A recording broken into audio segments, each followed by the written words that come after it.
अस्सलामुअलैकुम। मोहम्मद अज़हर सिद्दीक अपने programme maths views के साथ हाजिर खिदमत है। बहुत अहम इशू है, हर एक ने अपने एंगल से गुफ्तगू की है। मैं कोशिश करूँगा कि चूँकि सुप्रीम कोर्ट में पेश होते रहे और ये मामला देखते रहे, जी बिल्कुल ऐसा ही है। APS सानिया के हवाले से गुफ्तगू करनी है और आज वज़ीर आज़म इमरान ख़ान की सुप्रीम कोर्ट में हेयरिंग के हवाले से, उनकी पेशी के हवाले से बात करनी है मैंने। और कुछ हालात वाक़यात के देखिए, 2-3 कॉर्नर याद रखिएगा। ये मैं कॉज लिस्ट पीछे शेयर कर रहा हूँ। आज बेंच मुश्तमिल था जनाब चीफ जस्टिस जस्टिस गुलजार अहमद साहब, जस्टिस एजाजुल हसन साहब, जस्टिस काजी मोहम्मद अमीन अहमद। ह्यूमन राइट केस है 18,200-K/2018 in the matter regarding 147 martyrs of APS Peshawar। और सुप्रीम कोर्ट के सामने ये मामला आया और इसका देखिए, एक मैं बड़ी क्लैरिटी के साथ आपके सामने अर्ज़ कर दूं कि इसमें जो सानिया APS है उसमें जिन लोगों को सज़ाएँ हो चुकी हैं, सज़ाए मौत हो चुकी हुई है, हज़रत अली, अब्दुलसलाम, सबील, मुजीब, रिजवान, अतीक, और फांसी भी चढ़ा दिए गए हैं 2 दिसंबर 2015 को और एक को 24 मई 2017 को। और जो अतीक है उसकी डेथ सेंटेंस के बारे में रिव्यू पिटीशन अगस्त 2016 से सुप्रीम कोर्ट के सामने पेंडिंग है। और इस बारे में शहबाज गिल ने ट्वीट भी किया है, all involved in APS are already sentence, just one appeal pending in the courts. इस पे हमारे दोस्त फारूक हमीद खान ने कहा, hope honourable supreme court is aware about a pending review petition of a sentence TTP terrorist. अब जो हियरिंग हुई, पहले ज़रा मैं बताता चलूँ, सिद्दीक जान ने बड़ा खूबसूरत कहा कि जस्टिस काजी अमीन ने वज़ीर आज़म को हरगिज़ नहीं कहा कि आप इधर उधर की बातें ना करें। अदील वड़ाइच ने कहा कि जनाब जस्टिस साहब अब हुक्म दें, मैं बड़े नामों पर एक्शन लेता हूँ, कोई मुकद्दस गाय नहीं। ज़बरदस्त मनाज़र हैं सुप्रीम कोर्ट में। कामरान खान कहती हैं वज़ीर आज़म खान, इमरान खान चीफ जस्टिस पाकिस्तान के बेंच आमने सामने। सुप्रीम कोर्ट मुस्तरब है सानिया आर्मी पब्लिक स्कूल वक्त के आर्मी चीफ जनरल राहील शरीफ, DGSI जनरल रिजवान अख्तर के खिलाफ कोई कार्रवाई नहीं की गई। इमरान खान जवाब, आप हुक्म देंगे, हम एक्शन लेंगे। ये शॉर्ट सी मैंने चीज़ें सारी आपके सामने रख देती हैं। जब सुबह पहले केस टेकअप हुआ, अटॉर्नी जनरल ने सारी पोजीशन बताई, लेकिन चीफ जस्टिस या सुप्रीम कोर्ट का बेंच मुतमईन नहीं आया और उन्होंने इमरान खान को तलब कर लिया बासियत वज़ीर आज़म। इमरान खान की इस अमल की मैं तारीफ़ इस कॉन्टेक्स्ट में करूँगा, कोई हीले बहाने नहीं। लाहौर हाई कोर्ट या मुख्तलिफ़ अदालतों में मामला मैं देख रहा हूँ और गवर्नमेंट कोऑपरेट कर रही है। इमरान खान ने कोई एहसान नहीं किया इस कॉन्टेक्स्ट में कोर्ट में जाकर। और हमारे यहाँ कुछ लोग जो है ना, जो इमरान खान के सपोर्टर्स में से हैं, वो इसको नेगेटिव के माने में ले रहे हैं, इसको मॉडल टाउन सानिया से भी जोड़ रहे हैं। देखिए, मॉडल टाउन सानिया के हवाले से मामला लाहौर हाई कोर्ट के लार्जर बेंच के पास पेंडिंग है, ये जो कि सुप्रीम कोर्ट के सामने पेंडिंग है। बिल्कुल मैं भी इस बारे में हूँ कि वज़ीर आज़म को बुलाना चाहिए। वज़ीर आज़म ने कुछ नहीं करना, ये वज़ीर आज़म के कहने की वजह से मॉडल टाउन का मामला रुका नहीं हुआ है। ये तो लाहौर हाई कोर्ट का डिवीज़न बेंच, फुल बेंच का फैसला था, जिन्होंने नीचे वाली जो JIT की प्रोसीडिंग है वो रोकी हुई थी।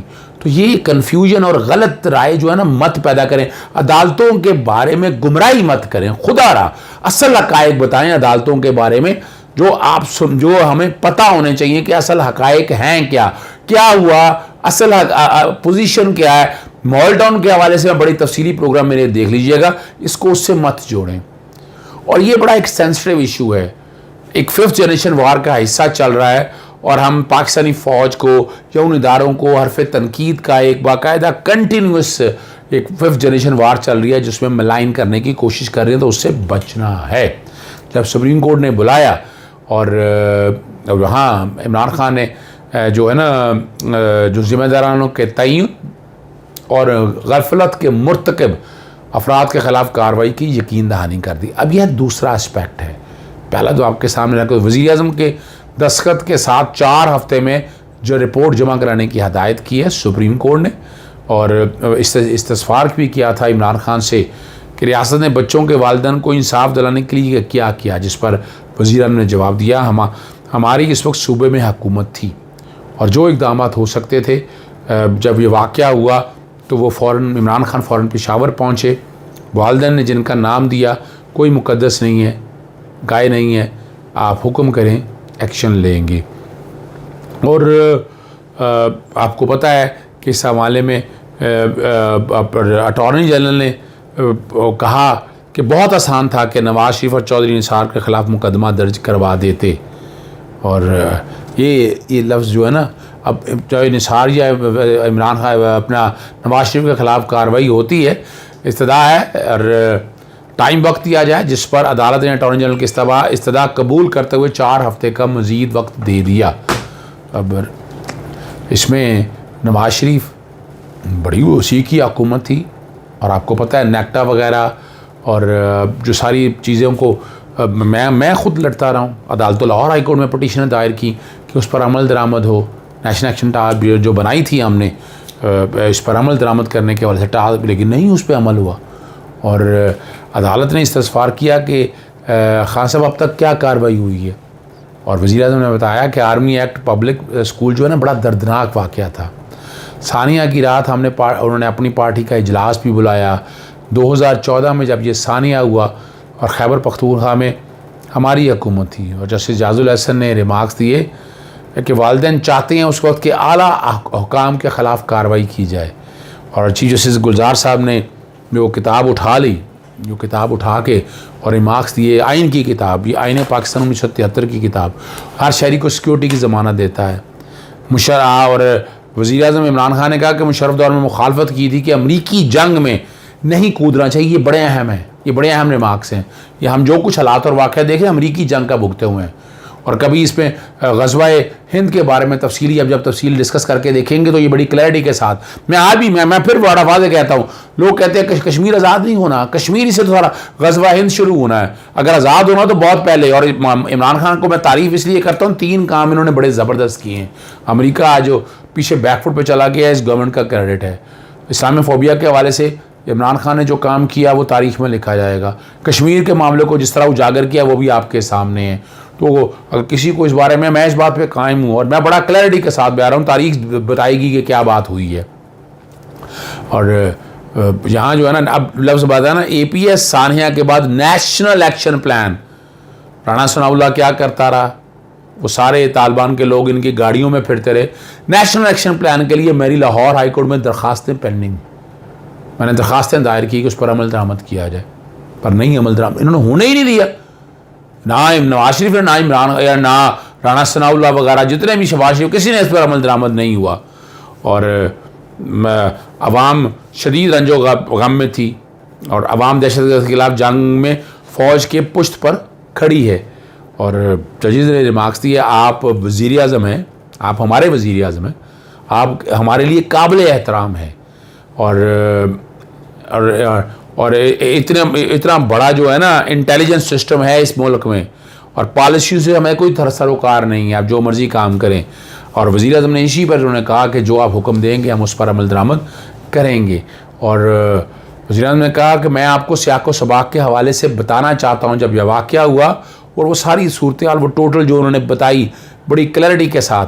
और अटॉर्नी जनरल ने कहा हम अपनी तमाम गलतियां कबूल करते हैं, आला हुकाम के खिलाफ कोई FIR दर्ज नहीं हो सकती, ये अटॉर्नी जनरल ने अदालत को बताया। दफ्तर छोड़ दूंगा, किसी का दिफा नहीं करूंगा। क्या वज़ीर-ए-आज़म ने अदालती हुक्म पढ़ा है? और वज़ीर-ए-आज़म को अदालती हुक्म नहीं भेजा था, अटॉर्नी जनरल ने कहा। और यहाँ ये सारी जो पोजीशन है ना आपके सामने, मकसद बड़ा वाज़ेह है। और ये जैसे जाजुल एहसन के एक और रिमार्क्स थे, सानिया IPS 2014 में हुआ, सानिया की रिपोर्ट 2019 में सामने आई, जिनकी ज़िम्मेदारी थी उनका एहतसाब नहीं किया गया, जैसे जाजुल एहसन के रिमार्क्स हैं। और यहाँ और जो है ना तहफ़्फ़ुज़ात जो हैं ख़ास तौर पर वालिदैन के, उनको सामने रखते हुए ये करना चाह रहे हैं। और आखिरी ऑर्डर में हमने बाकायदा नाम दिए थे, उनका क्या हुआ? आप पावर में हैं, हुकूमत भी आपकी है। और आपको पता है हमारे ये मुल्क छोटा मुल्क नहीं है, दुनिया की 6ठी बड़ी फ़ौज है। आपने कहा उन्हीं मुजरम को, आपने कहा है उन्हीं मुजरमों को आप मुज़ाकरात की मेज़ पर ले आए। क्या फ़ौज दोबारा उनके सामने सरेंडर कर रही है? जैसे काजी अमीन ने, उन्होंने हमारे बच्चों को ज़िबा किया और उनको कोई रोकने वाला नहीं है। चीफ जस्टिस साहब के रिमार्क्स क्या, उनका दिल जो दिल किया वो बच्चों के साथ करते रहे, कोई रोकने वाला नहीं था। जस्टिस इजाजुल हसन जो इस वक्त हुकूमत थी, इंटेलिजेंस और आर्मी के करता दत्ता थे, वो मुराद लेकर चलते बने। हमारी अपना यहाँ ये बात को समझिएगा, यहाँ बड़ी क्लैरिटी के साथ और गार्ड ऑफ ऑनर के साथ एंजॉय कर रहे हैं। देखिए ये इशू ये नहीं है, इशू बड़ा सीधा सा है कि यहाँ इस वक्त पाकिस्तानी फ़ौज के अगेंस्ट एक बहुत बड़ी कैंपेन चल रही है। उस कैंपेन को रोकना है, उस कैंपेन को अपनी मंतकी अंजाम तक नहीं जाने देना, वो एक बड़ी प्लानिंग के साथ हो रही है। और यहाँ भी अगर कोताही है, यानी अगर देखा जाए चीफ ऑफ आर्मी स्टाफ के हवाले से क्या कोई कार्रवाई हो सकती थी, क्या वो लॉ इन्फोर्समेंट एजेंसी को मॉनिटर कर रहे थे, है ना। यहाँ तो देखना ये है ना, यहाँ और आईने पाकिस्तान को भी देखना है, आपको उसके किरदार को भी देखना है। और इमरान खान साहब ने यह भी कहा कि चीफ जस्टिस अगर आपने मुझे बुलाया है तो मुझे बोलने का मौका दे, मैं आपको, यहाँ बड़ी वाज़ेह तौर पर नहीं है। और इमरान खान ने कहा कि उस वक्त के हुक्म ओहदेदारान पर क्रिमिनल नहीं बल्कि अखलाकी ज़िम्मेदारी ज़ाहिर होती थी। जनरल मुशर्रफ ने तालिबान के साथ प्रेशर में आकर जंग शुरू की। हमारा 9/11 के साथ कोई ताल्लुक़ नहीं है, 9/11 में कोई पाकिस्तानी मुलव्वस नहीं है। हमने वाकई, और ये समझिएगा बात को, वरना आपके सामने आमिद मीर जैसे लोग हैं ना, उन्होंने आपके सामने अजमल कसाब के मामले में, और नवाज शरीफ ने ख़ुद कहा सिरिल अलमेडा के साथ में मामला सारे लेके गया। यानी यह किरदार तो देखे ना कि स्टेट्समैन कौन और कौन स्टेट्समैन नहीं है। नेशनल प्लान को बेहतर करके नेशनल कोऑर्डिनेशन प्लान बनाया, ये इमरान खान वज़ीर आज़म बताते हैं। तालिबान हुकूमत के आने के बाद दाइश, TTP, बलोच लहदगी पसंद पाकिस्तान में आ गए। तालिबान हुकूमत के बाद 2.5 लोग पाकिस्तान के रास्ते बाहर गए। तो सुनिएगा, ये बड़ा अहम है इशू। दहशतगर्द 2.5 लोगों की आड़ में इस मुल्क से रुपोश हो गए, और हमारी सारी सिक्योरिटी एजेंसियाँ मुमकिन ख़तरात से निपटने के लिए इक़दाम कर रही हैं। अब तक ये समझ नहीं आया जो होने वाला है उसके ख़िलाफ़ इक़दाम कर रहे हैं, और जो हो रहा है उसके इक़दाम नहीं किए गए। ASP में जिनकी मुजरमाना गफलत थी उनको सज़ाएँ दी हैं, अटॉर्नी जनरल ने यह भी बताया। APS सानिया में कोई एक पैरा बताएं जिस पर अमल दरामद नहीं हुआ, ये अटॉर्नी जनरल ने अदालत को बताया। इखलाकी ज़िम्मेदारी साबिक़ वज़ीर आज़म पर आयद होती है, हम आपको मुकदमा दर्ज कराने का नहीं बल्कि इससे पहले मुतलका इक़दामात का कह रहे हैं। जैसे इजाजुल हसन ने ये रिमार्क्स दिया। जमहूरियत में तो इखलाकी ज़िम्मेदारी हो तो इस्तीफ़े दे दिए जाते हैं, नवाज शरीफ ने इस्तीफ़ा नहीं दिया था, ये तो रिकॉर्ड की बात है। और लेकिन पाकिस्तान का कल्चर ही कुछ और है। और अगर आसानिया SP के दिन वज़ीर आज़म, आर्मी चीफ, ISI चीफ मुस्तफ़ी हो जाते तो भी मुकदमा मामला हल ना होता। अटॉर्नी जनरल साहब ने बड़ी वाज़ेह तौर पर यह अच्छी बात की है। अगर ये अपना तो निज़ाम जो जिस तरह बेहतर करना है, इस वक्त PTI और हुकूमत का बड़ा तनाज़ा था। अटॉर्नी जनरल ने अदालत को बताया इस वक्त नवाज शरीफ घर चले जाते लेकिन तमाम जमातें मुत्तहिद होती हैं, अटॉर्नी जनरल ने कहा। और यह दहशतगर्दी के ख़िलाफ़ ये लंबी जंग है। और वज़ीर आज़म इमरान खान ने यह भी बताया इंसाफ की तहरीक जो 25 साल तक चलाई है इस पर कायम कोई भी कानून से मावरा नहीं है। आप जो भी हुक्म करें एक्शन लेंगे। और इस पर चीफ जस्टिस ने कहा कि रिपोर्ट मौजूद है, आप मज़ीद क्या कहना चाहते हैं।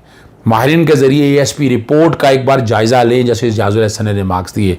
वज़ीर साहब आपकी ज़िम्मेदारी है कि एक बार फिर शोहदा के वालिदैन से मिलें, वालिदैन की तकलीफ़ हम महसूस करते हैं, ये वज़ीर आज़म ने कहा। पहले भी मिला था, अब भी शोहदा के वालिदैन से मिलूँगा। अटॉर्नी जनरल को वज़ीर आज़म के दस्तखतशुदा जो रिपोर्ट है। और यहाँ एक ख़त्म करने से पहले एक और बात बताता जो बड़ी अहम है, प्रोग्राम थोड़ा सा लंबा हो गया लेकिन समझना ज़रूरी है। और वो इमरान खान कहते हैं कि अफ़गान सूरत हाल की वजह से ख़तरात हैं और हम समझते हैं मसाइल मौजूद हैं। जैसे इजाजुल हसन ने, हमने आपके लोगों के नाम दिए। अटॉर्नी जनरल ने आला सतही की एक कमेटी से पूछे कि उन नामों के साथ क्या किया है। और यहाँ इमरान खान ने जो सारी बड़ी क्लैरिटी के साथ जो बातें कही हैं, जस्टिस इजाजुल हसन ने अच्छे रिमार्क्स दिए। चाहते हैं कि शोहदा के वालिदैन को तसल्ली हो कि अगर अदालती और हुकूमत सानिया APC को नहीं बोलें। अब मैं प्रोग्राम ख़त्म करने से पहले 2 चीज़ें मैं कह दूंगा आपको, और वो बड़ी अहम हैं, वो समझने वाली हैं। और वो समझना ये है कि इस मौके के ऊपर आप वालिदैन को भी बैठना है, उनको भी बैठना है कि यहाँ का दुश्मन जो है, जो इदारों के ख़िलाफ़ एक जंग में, और जस्टिस वक़ार सेठ का माइंड देख लें आप, उन्होंने कितने लोगों को छोड़ा था वहाँ, पेशावर में आपके सामने मौजूद है। वो लाल इनकलाब के हामी थे। हमारे यहाँ पे इस वक्त भी अदालतों में लाल इनकलाब के हामी बहुत लोग बैठे हैं जिनका इस दीन और दुनिया से हवाले से मामलात नहीं है। उनका एक कॉन्सेप्ट है सो कॉल्ड लिबरल का एजेंडा लेकर। जो मेरी वालदा मुझे कहती थी, किसी ने कहा कान कुत्ता लेके बैठ गया, भाग गया, पहले कान तो देख लें, कुत्ते के पास पीछे बाद में भागिएगा। लेकिन हम ज़्यादातर उसी भेड़ चाल में चलते हैं और क्या कुछ हो रहा है मुझे कहने की ज़रूरत नहीं है, नाम आप लोगों के सामने मौजूद है। बड़ा नाजुक मौका है, बड़ा सोच समझ के चलना है। वज़ीर-ए-आज़म को उनके वालिदैन की तसल्ली और तशफ़ी करनी चाहिए।